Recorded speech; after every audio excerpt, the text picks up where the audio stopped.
né? Mas eu acho que era importante que a própria imprensa fizesse algumas indagações relevantes ao site e que acho que a imprensa está falhando em realizar esse tipo de indagação. O site afirma peremptoriamente que checou a autenticidade do material que recebeu. Então ela sabia que era criminoso. Não.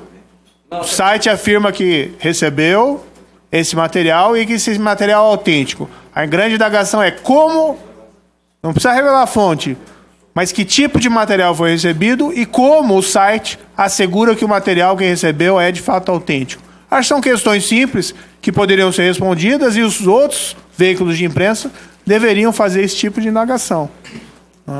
De todo modo, a Polícia Federal está fazendo a investigação em cima da busca da identificação dos hackers criminosos. O senhor está bem, ministro? Estou bem, eu estou água. Obrigado, senhora senadora Simone Tebet, por me oportunizar a palavra. Sou o último, penúltimo, né? Porque pela primeira vez a mulher recusou a passar na minha frente.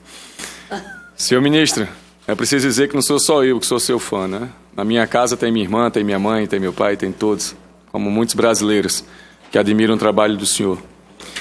E eu vi aqui por pouco tempo o senhor explicando ou tentando mostrar a um senador que fez uma pergunta a distinção entre a interceptação legal, prevista na Constituição, artigo 5º, se não me engano, inciso 12, e o que aconteceu com Vossa Excelência. O que aconteceu com Vossa Excelência foi uma quebra de uma privacidade, de uma conversa íntima, como diz a Constituição, e que é visto no Código Penal como crime, dentro do artigo do Código Penal, se não me engano, 143, alguma coisa. E o que eu não percebo hoje é a questão ética da imprensa de dizer que avaliou, checou a fonte, se essa fonte era ilegal, se essa fonte partia ou não, sendo verdadeira ou não, se o senhor disser, sendo da sua intimidade, se o senhor disser que foi, ou não sendo ela, em momento algum se checou justamente a divulgação de algo ilegal. E o que eu percebo é que hoje a imprensa goza de uma prerrogativa de liberdade que não mensura mais isso, não mensura mais ofender as pessoas, não busca mais a real situação do que está acontecendo para poder expor tudo aquilo. Eu distingui bem a diferença do que foi feito no passado por um juiz e o que está sendo feito agora. Se ali foi interceptação legal, judicial, e que foi ventilado naquele momento, por motivos que o senhor já disse, é bem diferente do momento agora. O momento foi um hacker que se infiltra. Então, dentro dessas condições, eu penso que a gente poderia repensar justamente nessa questão dessa liberdade. Não estou tirando aqui a liberdade da imprensa, mas estou tentando alertá-la para uma questão ética, de buscar conhecer primeiro o que é. Sou vítima, todos nós aqui somos vítimas da imprensa, que em momento algum procura ligar para saber. Alguém ligou para o senhor antes de divulgar? Alguém, pelo menos, disse assim, é do senhor aquela mensagem? É isso que está acontecendo? Será que alguém lhe deu essa chance de defesa antes de tudo aquilo ser exposto? A gente hoje está passando por um tribunal que é bem mais violento do que a gente pode ver hoje. O tribunal das redes sociais. Ou é a favor ou é contra, e estão julgando toda hora. Então, diante disso, seria um caso, o senhor como ministro da Justiça, de repensar nesse aspecto dessa talvez ilimitada liberdade que a imprensa tem hoje, não na busca da minha proteção, não na busca da proteção de juízes ou autoridades, mas sim da busca da ética, de uma verdade, se é que acontece. E dentro dessa mesma pergunta, já que o senhor é muito seguro, eu acredito muito na palavra do senhor, e acredito também na pessoa, não seria o momento do senhor pedir, não sei se já foi falado aqui, essa quebra do sigilo da Telegram, o que ele tem ainda para realmente colocar isso bem exposto, bem transparente, bem claro. Eu creio que o senhor não deve a ninguém. Eu creio que o senhor tem essa segurança, como o senhor está mostrando aqui.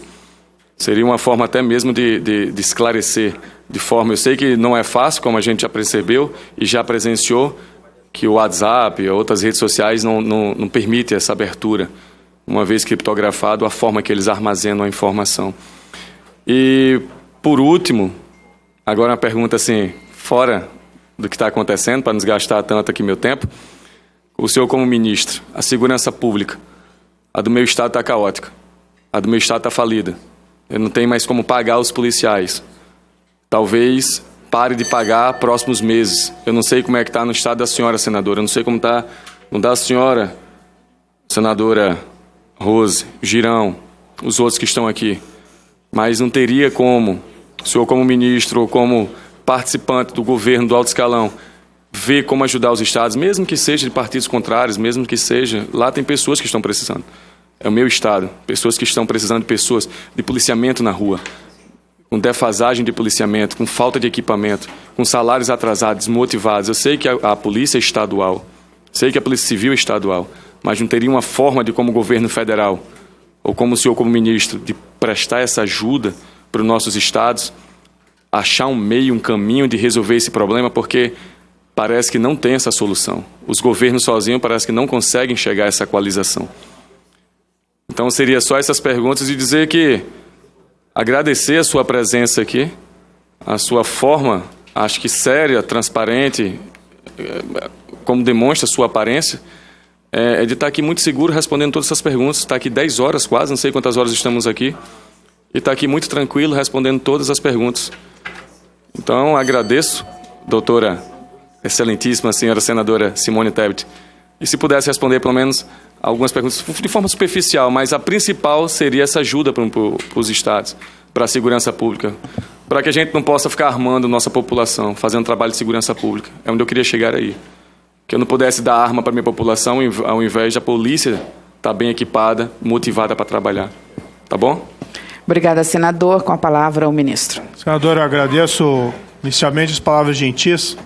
Peço que transmita os meus agradecimentos aos seus familiares. Né? Como? Anne Kelly, então. Transmitir a ela. Muito obrigado pelas gentis palavras. Né? Esse caso envolve algumas discussões complicadas e relacionadas à liberdade de imprensa. Né? Claro que a conduta dos grupos criminosos de hackers, a meu ver, um grupo organizado, que está invadindo esses aparelhos, comete um crime. Há indagações relacionadas à divulgação desse material, especialmente da forma como vem sendo realizada. Né? Mas eu acho que era importante que a própria imprensa fizesse algumas indagações relevantes ao site e que acho que a imprensa está falhando em realizar esse tipo de indagação. O site afirma peremptoriamente que checou a autenticidade do material que recebeu. Então ela sabia que era criminoso? Não. O site afirma que recebeu esse material e que esse material é autêntico. A grande indagação é como, não precisa revelar a fonte, mas que tipo de material foi recebido e como o site assegura que o material que recebeu é de fato autêntico. Acho que são questões simples que poderiam ser respondidas e os outros veículos de imprensa deveriam fazer esse tipo de indagação. De todo modo, a Polícia Federal está fazendo a investigação em cima da busca da identificação dos hackers criminosos e certamente vai chegar a alguma espécie de resposta. Mas, desde logo, seria oportuno que essas questões que são fundamentais fossem respondidas.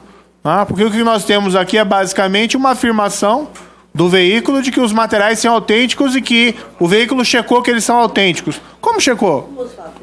Como fez essa verificação? Que tipo de material foi recebido? Está sendo editado? Não está sendo editado? E como é que ele sabe que esses materiais são autênticos, extraídos de aparelhos celulares de procuradores da República? Acho que são questões bastante pertinentes em relação às quais falta um melhor esclarecimento. A situação da segurança pública, realmente... Eu até dei uma entrevista, né, no Ratinho na segunda-feira, foi veiculada ontem, utilizei essa expressão. Há uma montanha a essa escalada, muita coisa a ser realizada. Nós tentamos ali realizar o nosso melhor. Existe um grande óbice, que é uma crise fiscal, que afeta não só o governo federal, mas afeta também os governos estaduais. Em alguns locais, em alguns estados, há essa dificuldade até com a folha de pagamento, ou a impossibilidade de realizar novas contratações pela lei da responsabilidade fiscal. Então não é só repassar dinheiro, não é só repassar equipamentos, isso o Ministério faz, né, já fez no passado, continua fazendo, vai realizar.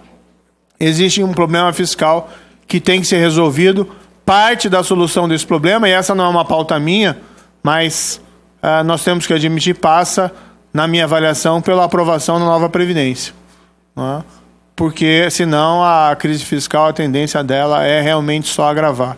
No que nós pudermos ajudar, e nós estamos ajudando, nós enviamos Força Nacional aos estados, nós enviamos a Força de Intervenção Penitenciária, nós estamos tentando criar novos métodos para arrecadar mais dinheiro nos processos criminais, envolvendo, por exemplo, tráfico de drogas. Nós estamos buscando destravar os investimentos da administração penitenciária. Nós percebemos de pronto lá que a União Federal tinha repassado mais ou menos 2 bilhões de reais desde 2016 a estados e Distrito Federal, e o nível de execução orçamentária desses recursos é muito baixo na ponta, porque há pontos de estrangulamento.